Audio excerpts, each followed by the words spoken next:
राधे राधे भक्तों।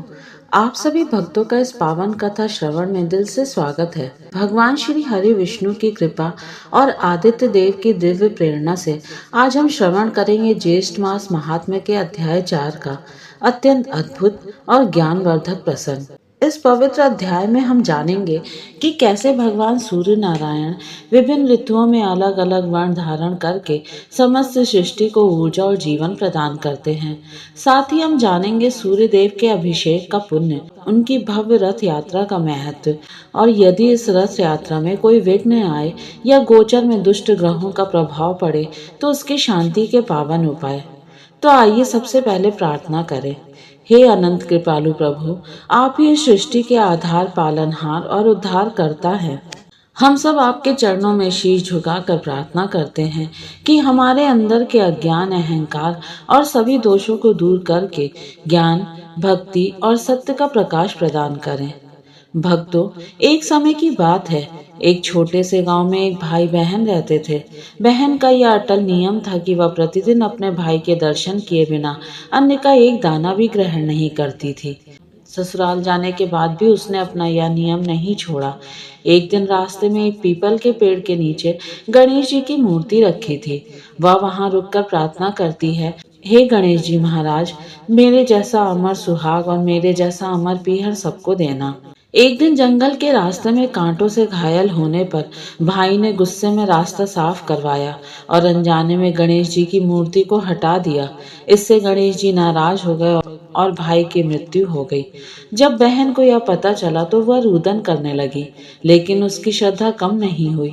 उसने मूर्ति को पुनः स्थापित किया और भगवान के सामने अपनी भक्ति प्रकट की। तब गणेश जी ने उसे दिव्य प्रेरणा दी, बेटी, खेजड़ी की 7 पत्तियां तोड़कर दूध में घोलकर अपने भाई के ऊपर छींटा मार देना। बहन ने वैसा ही किया और चमत्कार हुआ। भाई जीवित होकर उठ बैठा। तब से यह मान्यता है कि जो भी सच्चे मन से गणेश जी की यह कथा सुनता है, उसका अमर पीहर और अमर सुहाग बना रहता है। इस कथा के उपरांत भगवान रुद्र ने ब्रह्मा जी से सूर्य नारायण के महात्म्य के बारे में पूछा। तब ब्रह्मा जी ने बताया कि भगवान सूर्य नारायण ही इस चराचर त्रैलोक्य के मूल हैं। देवता, असुर, मानव सभी इन्हीं से उत्पन्न हैं। सूर्य देव ही ऋतुओं और काल का निर्धारण करते हैं। वे विभिन्न ऋतुओं से अलग अलग वर्ण धारण करते हैं। वसंत ऋतु में कपिल वर्ण, ग्रीष्म ऋतु में तप्त सुवर्ण के समान, वर्षा ऋतु श्वेत वर्ण, शरद ऋतु पांडु वर्ण, हेमंत ऋतु ताम्र वर्ण, शिशिर ऋतु रक्त वर्ण। ब्रह्मा जी ने चेताया कि यदि सूर्य असमय कृष्ण वर्ण के हो जाएं, तो संसार में भय होता है। ताम्र वर्ण से सेनापति का नाश और धूम्र वर्ण से चोर शस्त्र का भय होता है। ब्रह्मा जी ने आगे बताया कि जगत के कल्याण के लिए सूर्य की रथ यात्रा और इंद्र उत्सव अवश्य करना चाहिए। पौष शुक्ल सप्तमी को पवित्र जल से अभिषेक करें। माघ मास की चतुर्थी को आयाचित व्रत, पंचमी को एक बार भोजन, षष्ठी को रात्रि भोजन और सप्तमी को उपवास करके रथ यात्रा संपन्न करें। रत्न जनित सुवर्ण, चांदी या उत्तम काष्ठ का रथ बनाएं। उत्तम हरित वर्ण के घोड़ों को केसर से रंगकर रथ में लगाएं। नगर की उत्तर दिशा से यात्रा शुरू करें, फिर क्रमशः पूर्व, दक्षिण और पश्चिम दिशा में भ्रमण कराएं। रथ के आगे योग ब्राह्मण सारथी के रूप में हो। यात्रा में किसी भी व्यक्ति को भूखा नहीं भेजना चाहिए। श्रद्धा रहित व्यक्ति को रथ पर नहीं चढ़ना चाहिए। ब्राह्मण, क्षत्रिय और वैश्य को ही रथ वहन का अधिकार है।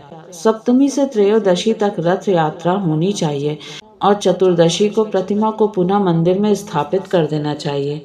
यदि यात्रा के दौरान रथ का कोई अंग टूटे तो यह राजभंग, अनावृष्टि या राजा की मृत्यु का संकेत होता है।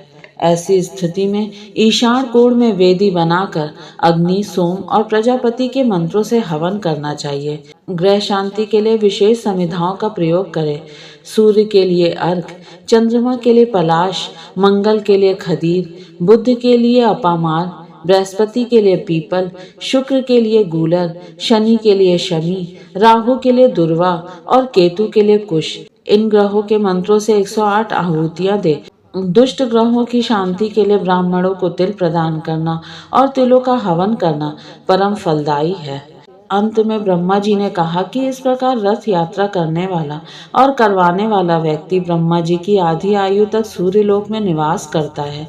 उसके कुल में ना कोई दरिद्र होता है और ना कोई रोगी। भगवान सूर्य नारायण की पूजा से सभी विघ्न बाधाएं शांत हो जाती हैं। तो प्रिय भक्तों, भगवान सूर्य और गणेश जी की कृपा हम सभी पर बनी रहे। प्रेम से बोलिए गणपति बप्पा मोरया। जय सूर्य नारायण।